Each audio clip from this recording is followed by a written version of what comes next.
Bueno, una vez que conocimos y entendimos los aspectos más básicos y relevantes del fundamento de la espectroscopía de resonancia magnética nuclear y en particular de la resonancia magnética nuclear de protón, vamos a comenzar a analizar cuál es la información que podemos obtener de un espectro de RMN de protón de un compuesto orgánico. Para esto vamos a empezar analizando la presentación del espectro, o sea, qué elementos importantes tenemos en un espectro de RMN de protón. En general, los espectros de protón de un compuesto orgánico suelen tener varias señales que pueden tener diferentes aspectos y diferentes formas. En el caso del ejemplo, que es el espectro de protón de este compuesto, vemos que tenemos esta señal a la que se llamó D, una señal a la que se llamó C, otra señal a la que se llamó B y una señal a la que se llamó A. Todas son picos simples, ¿sí? Pero algunas veces puede suceder que las señales de los distintos protones no sean picos simples, señales sencillas como estas del ejemplo, sino que sean señales más complejas integradas, por ejemplo, por varios picos, cada una de esas señales. También vemos esta señal, que es una señal que llama la atención porque en estas escalas que está graduada el eje de las abscisas en este espectro, aparece en un valor de 0.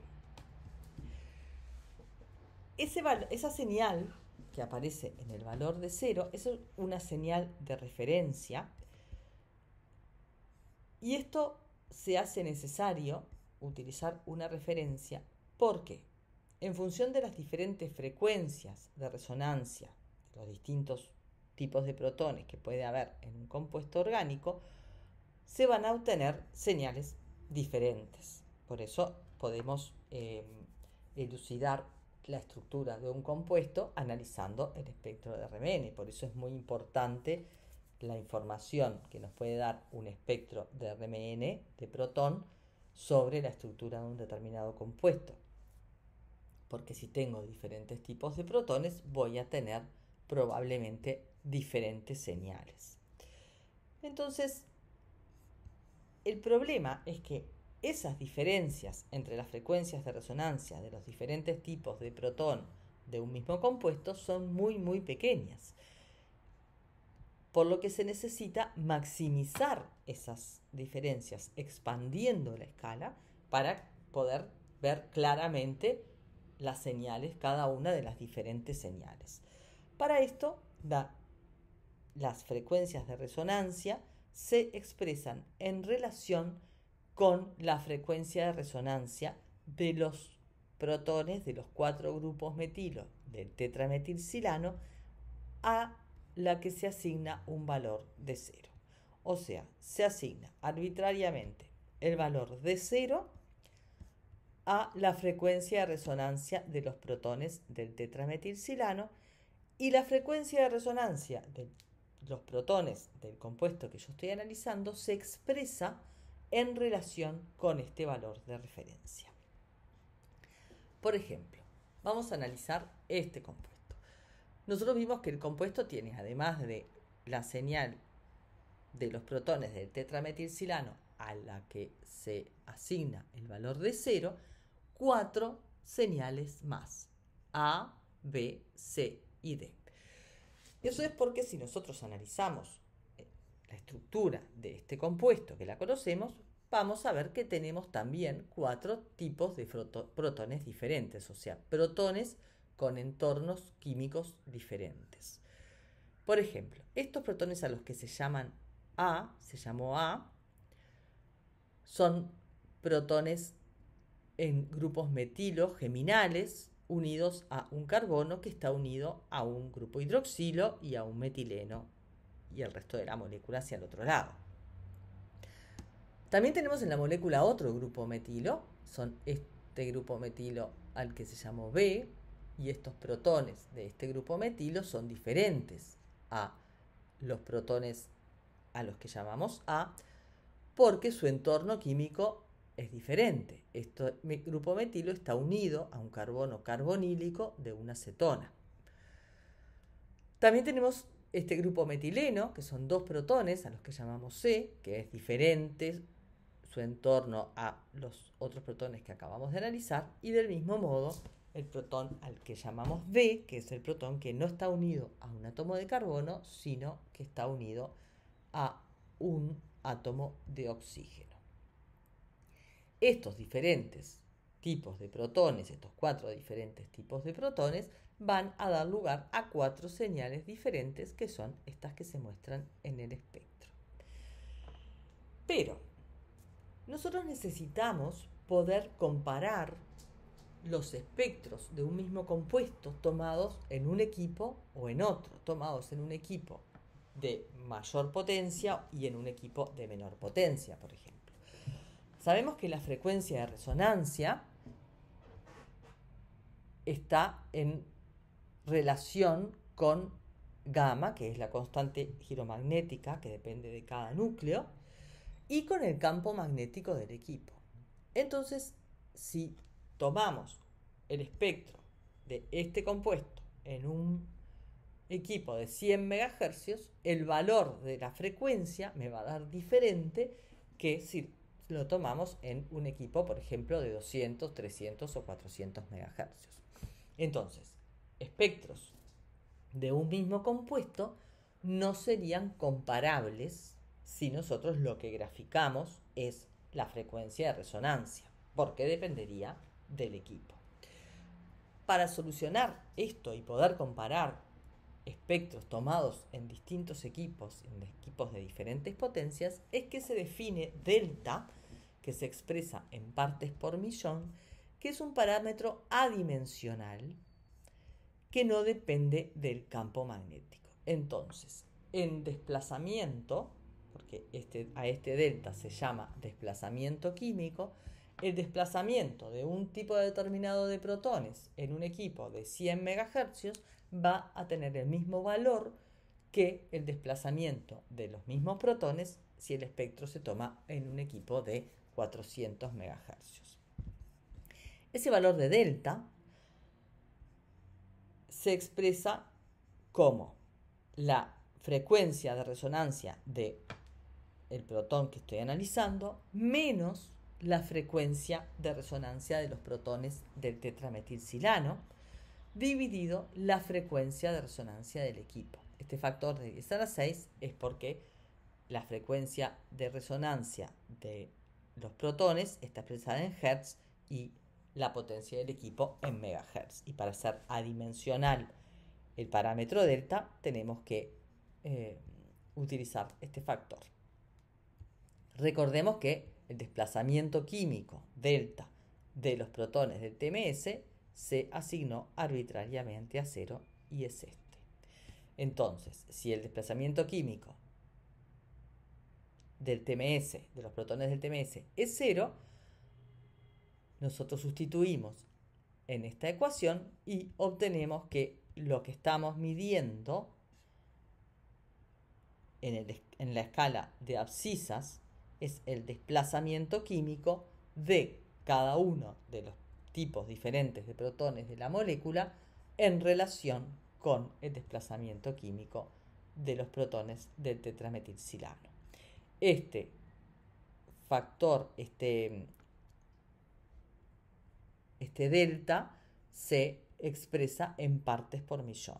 Y recordemos que es un parámetro adimensional creado para poder comparar los espectros de un mismo compuesto tomados en un equipo o en otro, en equipos de diferente potencia.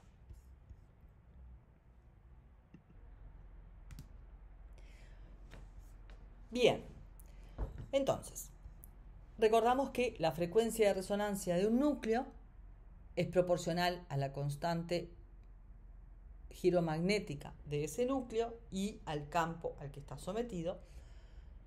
Pero a pesar de esto, no todos los protones de una molécula resuenan a igual frecuencia.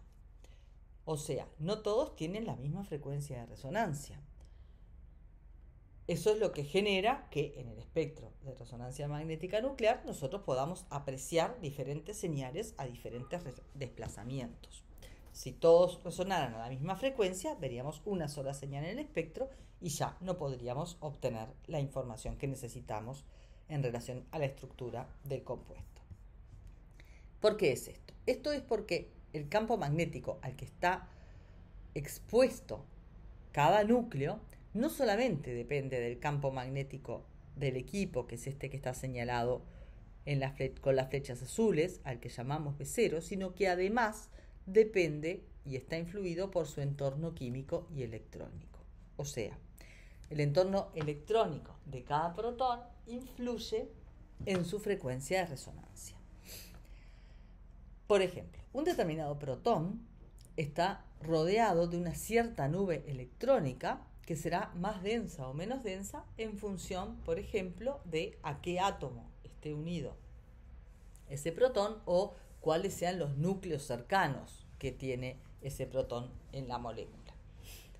Esa nube electrónica, al estar sometida al campo del equipo, al campo magnético B0, va a generar una corriente diamagnética local que a su vez va a generar un campo magnético inducido, B', en sentido opuesto al campo magnético del equipo. De modo que el campo magnético al que está sometido cada núcleo va a ser B0, el campo magnético del equipo, menos B', el campo inducido. Ese campo que enfrenta cada núcleo va a ser mayor o menor dependiendo de cuán intenso sea el campo inducido. Esto permite definir una constante de blindaje a la que llamamos sigma, de modo de que el campo inducido que se genera sea igual a sigma por el campo del equipo, o sea, sigma por B0. Si sustituimos en esta ecuación, lo que nos va a quedar es que el campo al que está enfrentado, que está expuesto cada núcleo, va a ser igual a B0 por 1 menos sigma. Volviendo a la ecuación de la frecuencia de resonancia de cada núcleo va a estar dada por la constante giromagnética del núcleo por el campo al que está expuesto. Y el campo al que está expuesto es B0 por 1 menos sigma. Y eso sobre 2pi. Vayamos entonces ahora a la representación de la diferencia de energía entre los dos estados de spin de un núcleo. Recordemos que la energía es la constante h por la frecuencia y la frecuencia es proporcional al campo magnético. Entonces, si no tenemos campo magnético, la diferencia de energía entre los dos estados de spin del núcleo va a ser 0 y es este caso. Con el núcleo aislado, si consideramos un núcleo aislado, esa diferencia de energía va a ser h por gamma por B0 sobre 2pi. En cambio, si consideramos el núcleo en un átomo, esa diferencia de energía va a ser h por gamma por B por 1 menos delta sobre 2pi, que va a ser menor a la diferencia de energía entre los dos estados de spin en un núcleo aislado. Entonces, cuanto mayor sea la nube electrónica que rodea un núcleo, menor va a ser el campo al que éste esté expuesto. O sea, el núcleo va a estar protegido por esa nube electrónica. Los núcleos protegidos por las nubes electrónicas se llaman así, protegidos, o se llaman blindados, o se llaman apantallados, y resuenan a campos mayores. ¿Por qué? Esto es porque para contrarrestar el campo inducido generado, se debe aumentar el campo del equipo para que se alcance la frecuencia de resonancia. Por otro lado, los núcleos menos protegidos se llaman así, desprotegidos o desblindados o desapantallados y resuenan a campos menores. Esto genera que las frecuencias de resonancia de los diferentes protones sean diferentes y por lo tanto su desplazamiento químico también. Si graficamos en abscisas el desplazamiento químico, vamos a encontrarnos con una escala que va aproximadamente entre 0 y 10 o 0 y 12. Es la escala en la cual la mayoría de los protones aparecen, las señales de la mayoría de los protones aparecen dentro de esa escala, si bien hay excepciones. El desplazamiento químico delta aumenta hacia la izquierda de ese eje y el campo va en sentido contrario, aumenta hacia la derecha de ese eje. O sea, a deltas mayores el campo va a ser menor, a deltas mayores campos menores y a deltas menores campos mayores. Los protones más blindados, o sea, los que resuenan a campos mayores, tendrán un desplazamiento químico menor que los protones que resuenan a campos menores. Los protones más blindados van a tener un desplazamiento químico más cercano al del TMS y los protones más desblindados van a tener un desplazamiento químico más alejado del desplazamiento químico del TMS.